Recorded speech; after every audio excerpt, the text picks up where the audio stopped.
mwenye anaitwa mtoto ya Mungu.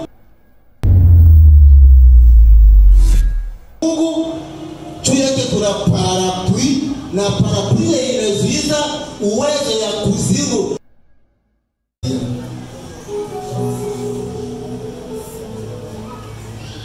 Tunasimama juu, tunasoma Biblia ya Mungu. Tuheshimu neno la Mungu. Soma nami msomaji mzuri. Leo jana yuko na pesa, yuko sijui kama nani atasoma na mzuri. Ano, mtu yuko na tafsiri mzuri. Ataeleza mzuri. Ataheshimu neno. Tutapima jo.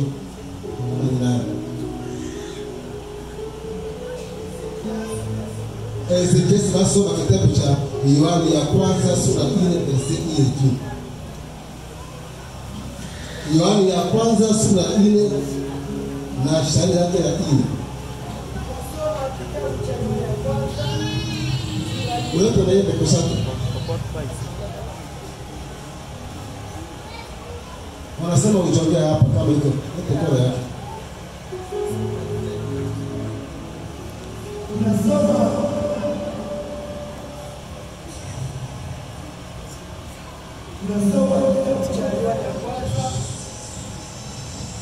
sura 4 shairi lake la 4. Kitabu cha kwanza ya Yohana sura 4 shairi lake la 4 tunalisoma kwa jina la Yesu Kristo. Nanyi watoto wadogo, ninyi ni wa Mungu, nanyi mmewashinda, kwa sababu yeye aliye ndani yenu ni mkubwa kuliko yeye aliye katika dunia. Tuchape Yesu mikono sana. Tuna neno fupi tu kusema katika asubuhi ya leo, upate nafasi chini. Tuna neno inasema hivi: uwe mshindaji mpaka mwisho ya maisha yako. Amen. Uwe mshindaji mpaka siku yako ya kufa itakapotimia. Usikufa na umeshindwa. Tuna wakati mbili ya kumaliza mwaka au maisha ya mtu. Mtu anamaliza maisha yake wakati kufa inaonekana. Kutoka siku ile yeye pana tena mtu wa kuishi katika dunia. Sema amen. Sehemu ya pili, mtu anamaliza siku yake wakati Yesu atapiga baragumu. Na wale waliokufa ndani ya Yesu pamoja na wenye atakayewakuta hai katika dunia watayakuliwa. Sehemu ya kwanza ni kufa ya mtu inamaliza historia ya mtu kutoka dunia. Sehemu ya pili ni mtu wakati Yesu atakapomkuta na baragumu ikilia, akipata kusikia sauti ya baragumu ya mwisho, siku ile iko mwisho ya Mkristo. Kwa ajili ya maneno mbili na kufa, maneno mbili ya kanisa kunyakuliwa, Biblia inasema inataka kila mmoja ameisha kuitwa mtoto ya Mungu. Angalia maisha yake mzima, asishindwe katika safari ya mbinguni. Asishindwe kwa safari ya mbinguni. Angalia hatua ya imani yake. Angalia namna gani anatembea katika wokovu. Hapo kuna maneno mengine akiko na panda katika maisha, mbele ya maisha ya mtu anaokoka. Hivi ndio aone na macho ya kimwili ili ashindwe. Haleluya. Kwa ajili ya maneno ya kufa. Kufa iko maneno ya ajabu. Kwa mtu Mkristo kufa haiko maneno ya maajabu. Kwa mtu Mkristo kufa iko furaha. Furaha ya kuingia mji ya pao. Mkristo akikufa kwa yeye iko furaha, sababu ametoka kutoka vita ya dunia, ameingia ndani ya raha ya Mungu. Na kwa Mkristo kama mmoja katika jamaa rafiki akikufa, kwa yeye haiko na ongea maneno mabaya, kwa yeye inamkumbusha juu ya Biblia. Mmoja katika kanisa anaokoka mtoto ya Mungu kama akipata maneno moja iko naonekana kama magumu juu ya kufa, kwa yeye iko maneno ya kumkumbusha kuhusu imani yake ya kwamba aishi na imani ya kwamba siku moja atafufuka. Kitabu cha Wathesalonike ya kwanza sura ile verse yake ya 13.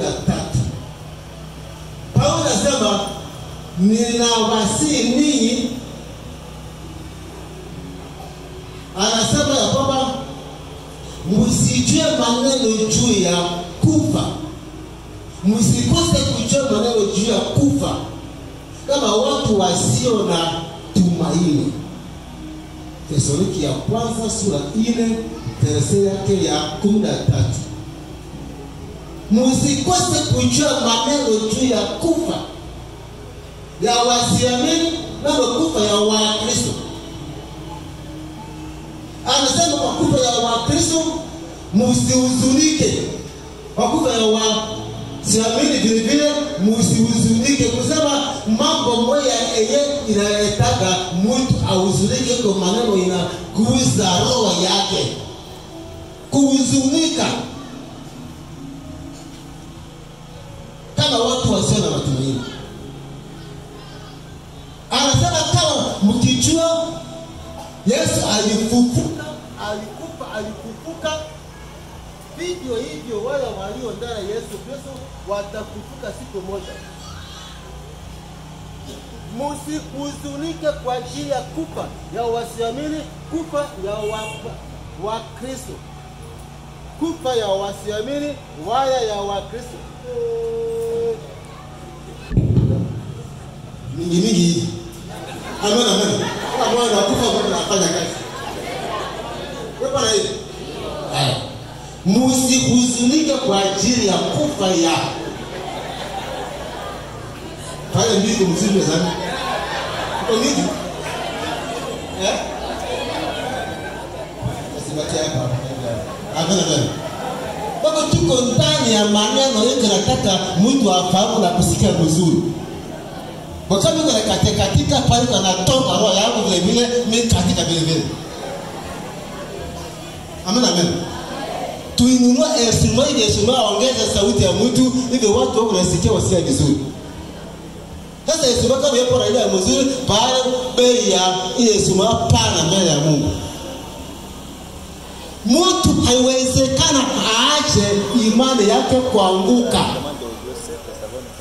kwa maneno ya kufa ya msiamini wala kufa ya Mkristo.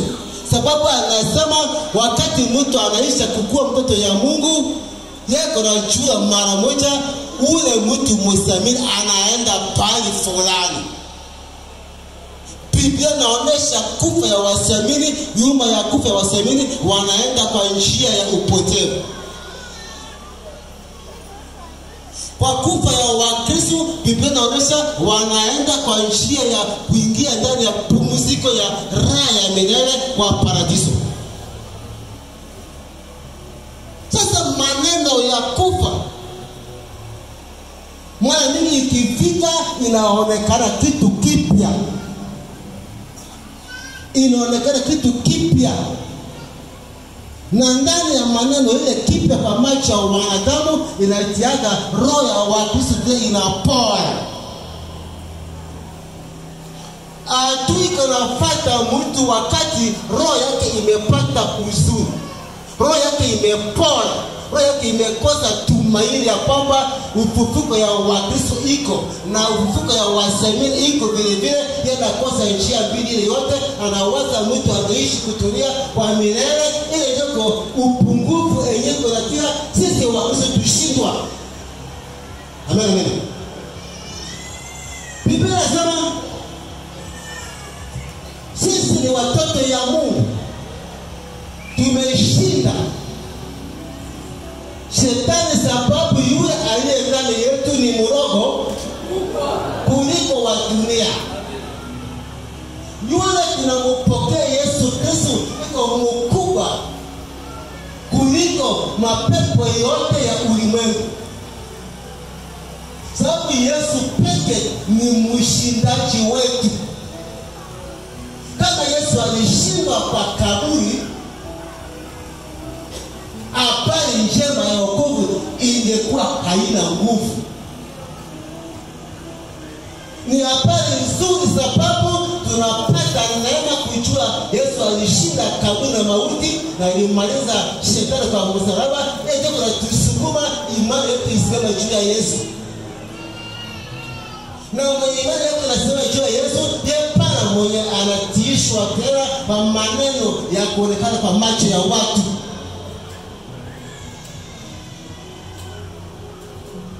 Kuna maneno ya pili inaweza kuwa akiwa anapanda, anasema yule aliye ndani yetu ni mkubwa kuliko yule aliye juu ya dunia. Yule aliye juu ya dunia ni shetani na mipango yake ya matisho.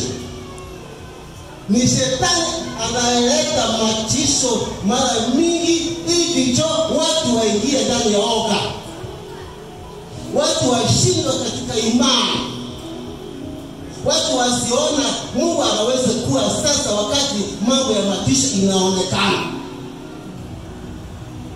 Tuko sasa ndani ya wakati yenye inataka imani ya Mkristo isimama wima, aweka tumaini na imani yake na macho ya kiroho juu ya Yesu. Kuna wakati yenye tunaingia ndani yake, wakati ya kila mambo iko napika mpya kwa wasiamini. Lakini kwa sisi Wakristo, Mungu amesha kutujulisha kila kitu kina wakati yake. Na wakati ile yote Mungu anapanga, na ndani yake Mungu anajua hata magumu ya dunia ikitikisisha imani ya wapagani. Sisi hatuko wapagani, tunatembea na furaha na imani na salama kila mara. Kama nini? Tunatembea na furaha na salama na imani kila mara. Kila mara ni kusema wewe chunga roho yako, matisho yote yenye uko naona, uko nasikia isiingia kukuza roho yako. Kila mambo hiyo uko nasikia, uko naona, na itapita isikuza roho yako. Biblia inasema chunga roho yako kuliko unavyochunga dola. Sababu ndani yake njoo uzima yako unapatikana. Wasemuna wanaona mambo ya nje, lakini mambo mingi ya nje inatoka kwa uwezo ya adui. Mambo mingi ya nje yenyewe mtu anaona mwenye analeta hakutiisha kwa adui shetani. Kila source au chemchemi ya maneno mabaya inatoka kwa shetani. Shetani kila mara ni anaiba, anaharibu na anachinja kazi zake. Na tuko wakati ya shetani kufanya kazi ya matisho mingi kwa dunia leo. Haiko tu kwa Ituri, Kongo mzima, Asia mzima, bali pote utasikia maneno ya kuogopesha, maneno ya uwaji, maneno ya vita, maneno ya ukimbizi. Inakotoza salama ndani ya watu wasiojua Mungu.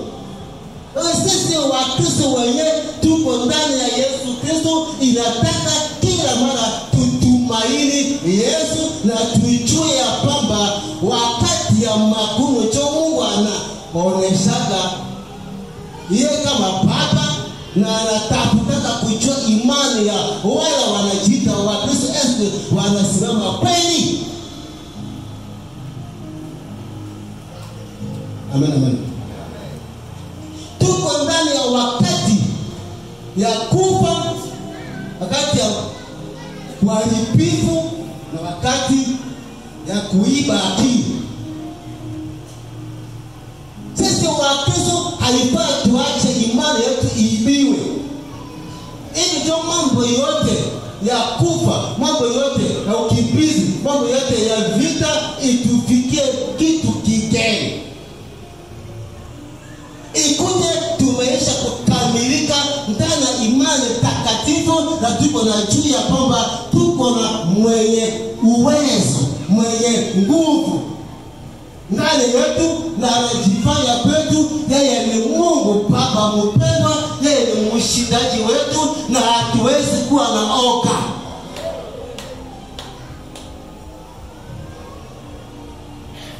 Watu wanasikia telefoni, wanaona telefoni, unasikia audio, unasikia radio, wanawaza sasa njoo tutakimbia wapi?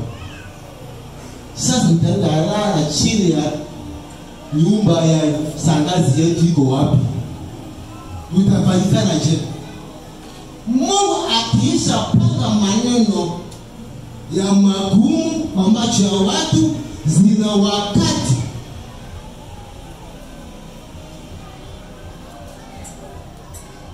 Kwa mtu kama huko mtu yopa nasikia Swahili, watakuwa yuaka tu. Watakuwa yuaka tu. Kaza hata unapita peke mpaka moyo vile ingie ndani yako sababu iko inatumika na Roho Mtakatifu. Hatuwezi kubadilisha tena maneno ya mafundisho ya mpira siku ya Mungu tutia mtafsiri.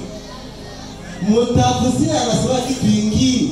Yeye Mungu anasema na Mungu mhubiri yake tafsiri nyingine, pale anaponyokisha uwezo ya au anapunguza uwezo ya habari njema. Matafsiri kwa ajili ya watu wenyewe wanaanza formation kandala kanisa, so wanapigana pengine watakuwa upili katikati ya watu wa lugha, pima lugha la maana moja hapa. Messi kwa lugha yote ya mbinguni ndani yetu hapa. Atupende mtafsiri kwa ajili yako. Pima tu, sikia na wewe mzee na mwenyewe anafikisha wewe hapa, atakuwa elewa mahubiri ilikuwa juu ya nini. Amen amen. Biblia inasema Mungu wetu yuko Baba mwenye anajua kuchunga si, na yuko Baba mwenye anajua kutunza si kwa wakati yeyote. Wakati ya magumu, yeye ni Baba mwenye anadawa, ana uwezo na kututunza, kutuchunga. Hawezi kuacha wenye wanakuja kwa Yesu, wanaitwa watoto wa Mungu, washindwe. Soma kitabu cha Zaburi sura 91. Kila watu walioko na Biblia msome pale, ndio tunafahamu ya kwamba Mungu anapanga wakati, na ndani ya wakati magumu ile haiko kwa siri. Magumu yote tuko naona inakuza ndio wasiamini. Lakini sisi kanisa hatuna magumu, sababu magumu yetu Yesu alibeba juu ya msalaba. Magumu yetu yote Yesu alibeba juu yake, ili ndio sisi tupate kuwa na raha. Soma Zaburi 91 verse ya kwanza na 2 mpaka 16. Kila msomaji asoma, na wale wasiosoma tutawaeleza na mtakapopata kwamba akumbi watu wako wanazungumza mingi, wako wanaleta matisho, lakini maneno Mungu ananiambia niko hapa. Msomaji Ezekiel, soma na wasikiaji msikie vizuri. Zaburi 91 moja mpaka 16.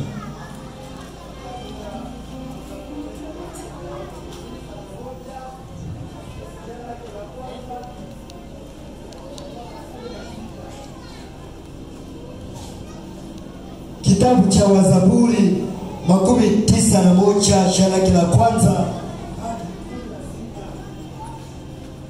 Nalisoma kwa jina la Yesu Kristo. Yeye anayekaa kwa pahali pa maficho yake, aliye juu atakaa chini ya kivuli cha Mwenyezi. 2. Nitasema juu ya Bwana, yeye ni pahali pangu pa kukimbilia na boma la nguvu langu, Mungu wangu ambaye ninamwamini. Acha pale. Mungu anasema ndani ya nyimbo ya Daudi, ile verse yake ya kwanza inasema yule anayekaa kwa pahali pa maficho yake aliye juu, chini ya kivuli cha Mwenyezi. Kusema mtu mwenye anatumaini anaisha kuitwa mwana wa Mungu, yeko chini ya kivuli ya Mungu. Yeko chini kuna parapluie ingine yenye ndani yake mvua hawezi nyesha, jua hawezi kupiga yeye mwenye anaitwa mtoto ya Mungu. Juu yake kuna parapluie, na parapluie inazuiza uwezo ya kuzimu yenye kunafika juu yake, hawezi kumkuza, hawezi kumnogesha, sababu Mungu anasema ya kwamba yeye ameniamini tu. Verse yake ya 3 nasema hivi, kwa maana atakuokoa toka mtego wa mwindaji ndege. Kwa maana Mungu yule anasema atakuokoa kutoka uwezo ya shetani yeko na uwinda watu usiku mchana, jiani, poli, shambani, chokitana, na uwinda watu wepete hata fika kwako, sababu Mungu anasema wewe chini ya parapluie yake. Na kwa tauni ya uharibifu, hata epidemia usiku wakati wanasambaza katikati ya mji wecho, huwezi kuguswa na tauni ya adui. Na manyoya yake atakufunika. Amen. Na chini ya mabawa yake utakimbilia. Amen. Kweli yake ni kabo na kikapo. Kweli yake, kweli ni mtu anafika kwa Yesu. Yesu anasema wote Baba ameleta kwangu sitawatupa nje. Wote Baba ameisha kuwaleta kwa mkono yangu, nitawachunga mpaka siku za mwisho, watoka na ushindi. Kweli kwa Yesu, na mwenye anategemea Yesu anapotembea ndani ya ile kweli, ndani ya neno, magumu ikifika inamkumbusha juu ya neno. Mungu anasema juu ya maneno iko nini? Ule mtu Biblia inasema ya kwamba yeye tauni ya usiku hawezi kumuguza. 5 nasema hivi, hutaogopa kwa woga wa usiku, wala kwa mshale unaoruka mchana. Huwezi kuogopa woga wa usiku, wala mishale ya adui yenye inatembea na kuguza, kutokola watu wako usiku na matisho. Pale Mungu anapenda kusema hata bunduki ikipiga kwa mwingine ile, usemaka leo napiga bunduki leo sana, niweze hata kukisoma, niweze kwa maombi, niweze kuvele, niweze tembea barabara, sababu Mungu tu anasema hata mishale ikipita mchana mzima, hata walipanga usiku kuua watu, wewe kuna Baba mwenye anachunga wewe zibuzwa na mishale ya adui. Na kwa tauni inayotembea katika giza, wala kwa kuharibu kuna kuharibu azuri. 7 1,000 wataanguka kando yako, na 10,000 kwa mkono wako wa kuume, lakini hakutafika karibu nawe. Hata watu walipanga kuua watu fulani mingi, wewe utaona na macho, lakini kwako hawezi fika kuguza wewe. Kumkono yako ya kushoto 1000, kuume 1000 wameanguka, lakini wewe utatoka na ushindi kutoka pale, sababu kuna Mungu mwenye anachunga wewe. Aendelea. Na macho yako tu utatazama na kuona thawabu ya waovu. Macho yako tu itaanza kuwaona watu wamekufa leo ovyo, wamekufa leo ovyo. Utaona na kusikia ile kwa malipo ya watu ya namna gani? Kufa ya accident, kufa ile kufa kwa malipo ya waovu. Usikie mzuri. Maana hata kwanza kufa mingi ya aksida iko malipo ya waovu. Waovu hawana Mungu, wanaishi na dhambi inawarudisha kwa watoto wa shetani. Shetani iko muuaji, yeye anaweza kupanga mambo kuzimuni, na asubuhi unaona watu wanakufa ovyo kwa namna mbalimbali. Lakini kwa sisi wa Kristo, ile pana za wapu yetu, epidemi pana za wapu yetu, kumbe ya kisasa pana za wapu yetu, za wapu yetu. Ile yote ni adui wanapanga juu ya waovu, juu kwenye kufanya dhambi. Sasa ninyi dhambi yenu imesamehewa. Mungu anawahesabu haki. Kwa haki yenye mnapokea kutoka kwa Mungu, kwa ajili ya haki Mungu anawahesabu sababu ya Yesu Kristo. Mungu anachungwa na Mungu kwa kila mambo yenye kuzimiko na prepare kwa ajili ya waovu. Sema miweze kufa mbele ya mwaka 2027. Na hata wakipiga bunduki je, hata vyo ikipiga ya mjie kwa mwanga bunduki sasa mimi miweze kufa. Sababu mimi na Mungu.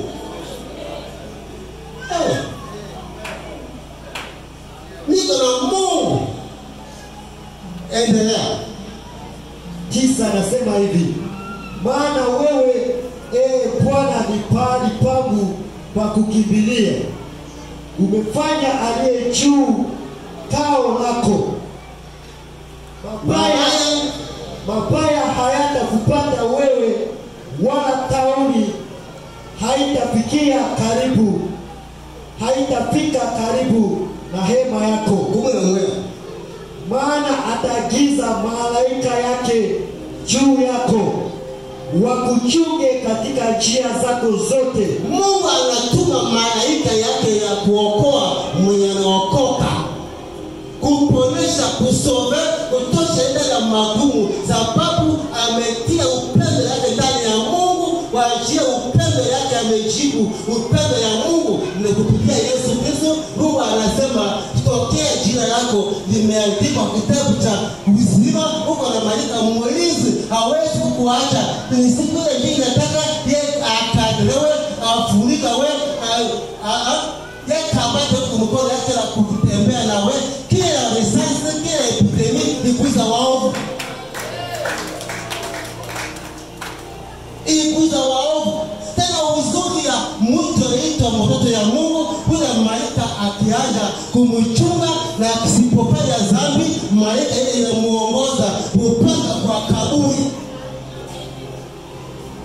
Malaika ya Mungu anatuma kwako kwa kuokoa wewe kutoka maneno mabaya. Hawezi kukuacha kama usipofanya dhambi, atakuchunga mpaka kwa kaburi, na mpaka kaburi mwili unaoza mpaka pale, mpaka siku Yesu atakapoonekana kupiga pagumu. Siku ile ndio uzima wako utafufuka, siku ile ndio malaika vile vile anatoka pale. Watoto wa Mungu anasema tumepata ushindi sababu yule aliye ndani yetu ni mkubwa kuliko epidemi, kuliko risasi, kuliko avyotekea. Kila mambo yote siku na prepare Mungu anajua. Sasa mambo yanaweza kupata mtu wakati anapata oga, anatishwa, roho yake inatetemeka, anasikia, anaona, anasema ile iko kwangu, wewe unakokota laana ya biwe peke yako. Biblia inasema laana isiyo na sababu itatimia. Laana isiyo na sababu hawezi kutimia juu ya mtoto ya Mungu. Sasa wakati masemo ya kuzungumza mambo yote tutafanya jema siku hizi, mambo yanafanya watu wako hivi na hivi, mambo yanabeba vio, mambo yanaleta bunduki kubwa kubwa, tutaenda wapi? Ile kusema mapepo mimi pana nafasi ya kukimbilia, Mungu ananiacha, fika basi nikufa ta. Nikufa ta. Wewe unakosa tumaini. Mungu anasema kwa verse 9, maana wewe Mungu ni pahali pangu pa kukimbilia, umefanya aliye juu kao lako. umefanya kao lako pamoja na mie, na miko chini ya kivuli yako, niko chini ya parapli yako, hata wakipanga wako aseme maneno.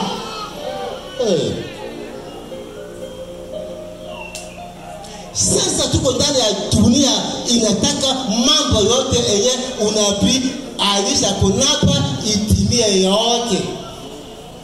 Ndani ya wakati ya unabii ya kutisha watu, wewe weko tofauti na kuzungumza tofauti na kuona, weko mtu kuna akili kila mara imani yako isimama juu ya Yesu hapo. Yeye anasema mtoto ya Mungu hawezi kuogopa na hawezi kuguzwa na adui. Yote ile ni kwa ajili ya waovu.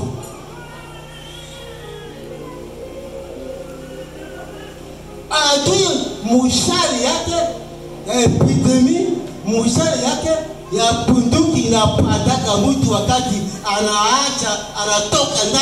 anatoka chini ya parapli ya Mungu. Ukitoka chini ya parapli ya Mungu, unatoka nje.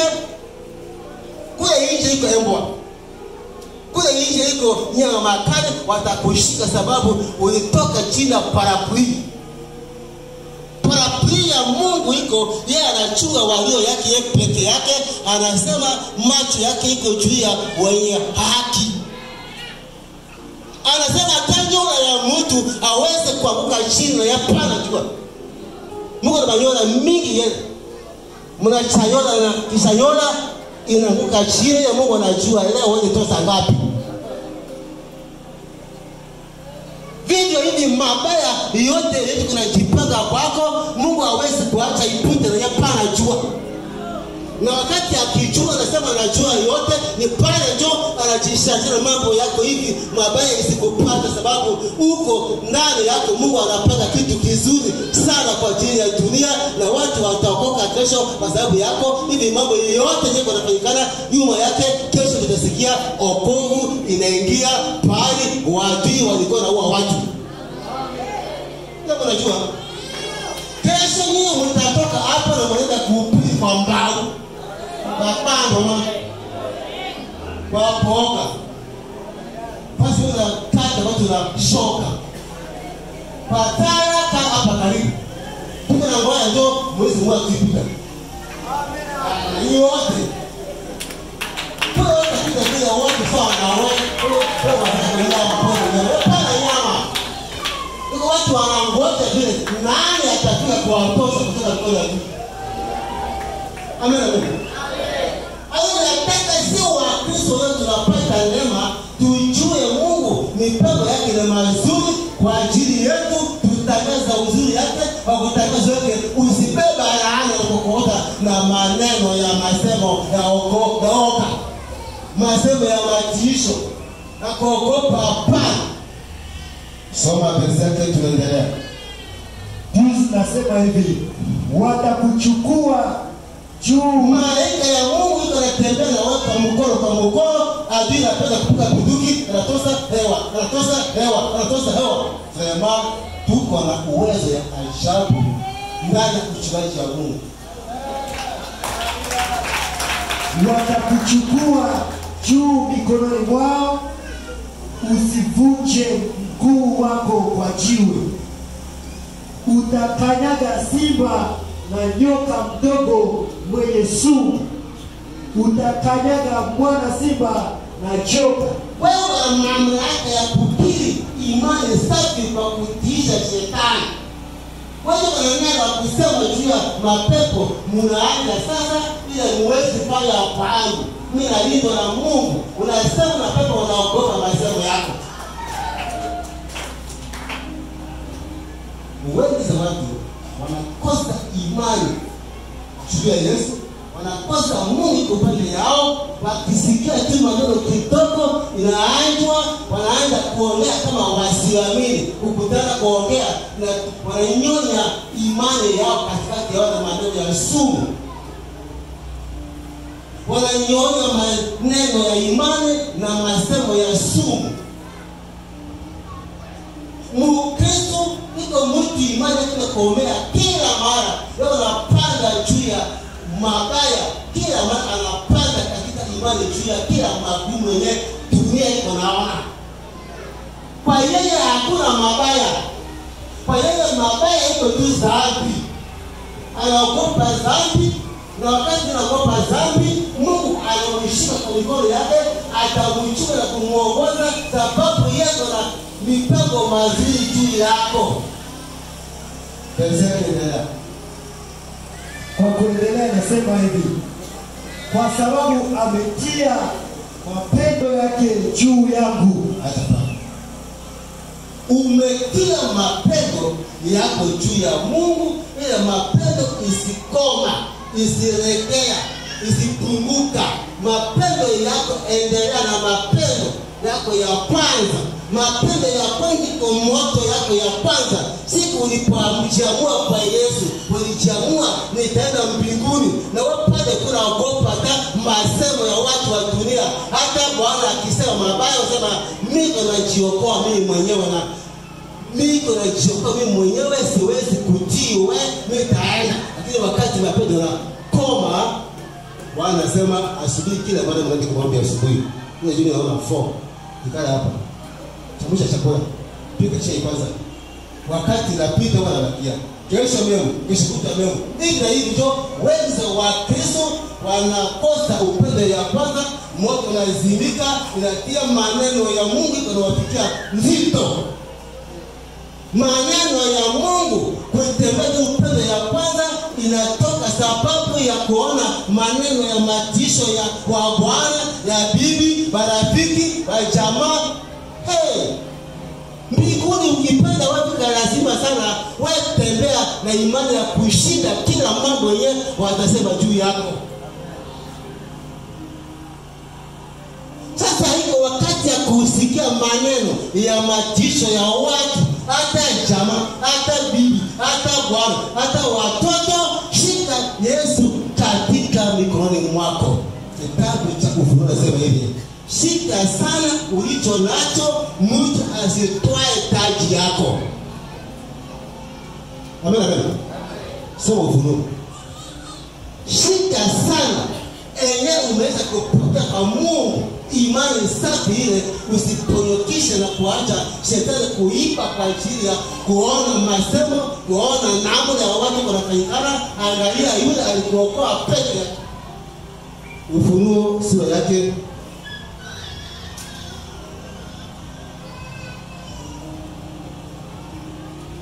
sura yake 3 verse 11. Soma. Mfungue yote.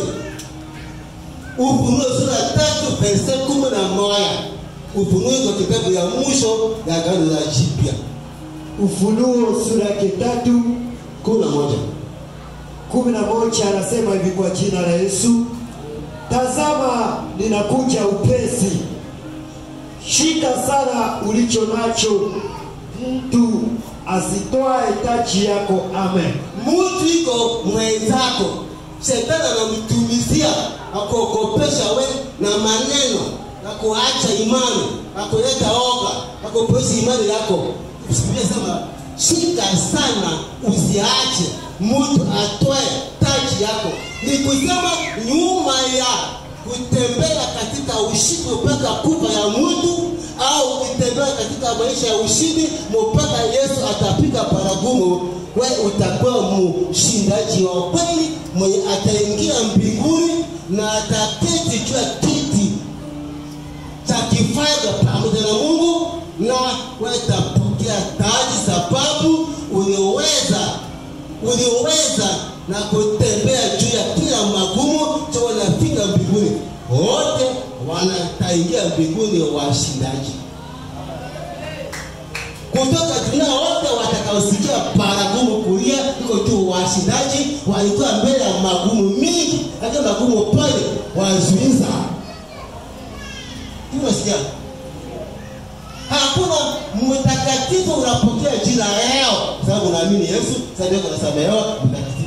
Kutoka pale kuna mambo tuneko na presente mbele ya wokovu yako, ndio unataka wewe vuka wewe panda kila siku mpaka baragumu ilie na wewe sikia baragumu mpaka kufa ikuita wewe roho yako iko na tumaini, iko naongea, iko na wao, iko naona Mungu.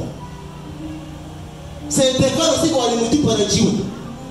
Leo nasikia uchungu ya mwili. Angetukana wenyewe wanampiga. Angekasirikia wao. Angesema maneno mabaya juu yao. Sasa wanampiga juu ya habari njema, akasema ya kwamba Baba uwasamehe. Na Biblia inasema kwa ajili ya imani safi na kushinda uchungu ya mauti ya Stefano, Yesu akasimama kuona huyu sawa na mtu huyu hakuna mwingine mbele yake ila tu yeko mtu wa kwanza mwenye alishinda majaribu na anaingia mbinguni. Alishinda majaribu ya kifo, ya kufa mpaka Yesu alisimama kuona nani kunasema Baba uwasamehe. Uchungu mimi iko natosha imani ya watu, iko napunguza imani ya watu. Biblia inasema ni washindaji watasikia barakumu. Ni washindaji wakiingia mbinguni watakaya juu ya kiti cha kifalme pamoja na Mungu. Ni washindaji watahukumu mapepo. Yesu anasema siku atarudi na washindaji kwa nyuma ya miaka 1000 kwa Yerusalemu, nyuma ya miaka 7 kwa Yerusalemu. Sisi tutafuga mapepo, tutasema na mapepo muache, tunawafunga Lucifer, Yesu pekee atawafunga. Lakini mapepo yenyewe kuna tusumbua leo, hapana Lucifer tutawafunga yote. Biblia inasema hamjui mtahukumu malaika. Ni washindaji pekee ndio leo tuko na hukumu shetani. Lakini mwisho ya kushuka kutoka mbinguni kuikaya kwa Yerusalemu, tutamaliza kazi shetani ya sababu Lucifer amefungwa na Mungu kwa miaka 7 na miaka 1000. Sisi tutamaliza mapepo yote na tukiisha kuonekana kwa dunia kwa Yerusalemu, dunia itapata salama. Kimya. Salama iko kwa mkono yetu. Hata leo mwenye anajua Yesu kwa kweli, anajua anaweza kuvuka juu ya magumu yako na salama, sababu salama yenyewe tumepata kwa Mungu, haiko salama yenyewe inanyang'anywa na watu. Amen, amen. Biblia inasema siku ile tutaona Yesu kama yeye iko. Kitabu cha Yohana habari njema, Yohana ya kwanza inasema hivi. Yohana ya kwanza inasema mpaka sasa hatujui kama tutakuwa namna gani. Tuko naona Yesu kwa imani. Na siku ile tunakutana na Yesu, tutakuwa naye pamoja, tutavaa sura yake, tutakuwa tunaangaa kama Yesu, tutamuona, tutamupapasa. Leo tunapapasa katika imani. Lakini siku tutaona yeye na macho, itakuwa furaha ya ajabu, sababu ni kwa sababu yake ndio tumepata ushindi. Chunga wokovu yako na usitishwe na maneno yote ya kufa ya vita. Usiache itishwe wewe, shika imani sababu Mungu anajionyesha kwetu Papa na mwenye uwezo. Magumu ikifika, ona Mungu tu peke yake, sababu wote wanatafuta kukimbia. Leo kimbia pale, kimbia ndani ya Yesu. Zama ndani ya Yesu, pia kushike wewe tembea na Mungu. Na kama ukiona unapenda kutembea na Mungu, ndio masemo ya watu yanatoka kuvunja imani yako. Sema na mtu ile imani au uzima yangu si uzima yako. Mimi kuna uzima ya yule ameniokoa, anataka nitembee na yeye. Sasa unasema sitaendelea na imani yeye, ujikataza sababu yule anayekuja atakuja mbio nyuma ya matisho yote. Yesu anapika kukamata kanisa na siku ile usibakie sababu ulikuwa unaogopa matisho ya dunia. Mungu awabariki.